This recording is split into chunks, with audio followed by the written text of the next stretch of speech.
গত কয়েক সপ্তাহে তুমুল হিটওয়েভের পর আজ সন্ধেবেলার কালবৈশাখী আর বৃষ্টির পর শহর যেন স্বস্তির নিঃশ্বাস ফেলল।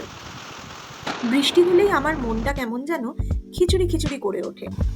মনে আছে ছোটবেলায় বৃষ্টি পড়লেই মা পাতলা মুসুরির ডালের খিচুড়ি করতো, আর সাথে থাকতো পাঁপড় ভাজা। আর এইসব দিনে আমাদের বাড়ির কম্পালসারি গেস্ট থাকতো আমার মেজদার ছেলে টুবান, কারণ ও আমার হাতের খিচুড়ি খেতে খুব ভালোবাসতো।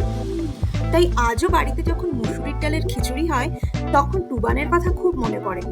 কিন্তু আজকে এই ব্যস্ততার দিনে ছোটবেলার ওই মুহূর্তগুলো শুধু স্মৃতি হয়েই থেকে গেছে। কিন্তু টুবান না এলেও এই বৃষ্টির দিনে খিচুড়িটা তো আর বাদ দেওয়া যাবে না। তাই দেরি না করে ঝটপট বানিয়ে ফেললাম মুসুরির ডালের পাতলা খিচুড়ি, একদম ঠিক আমার মায়ের মতো। সঙ্গে ছিল ডিম ভাজা আর পাঁপড় ভাজা। তোমরা আজ ডিনারে কে কে খিচুড়ি খেলে কমেন্টে লিখে জানাতে ভুলো না কিন্তু।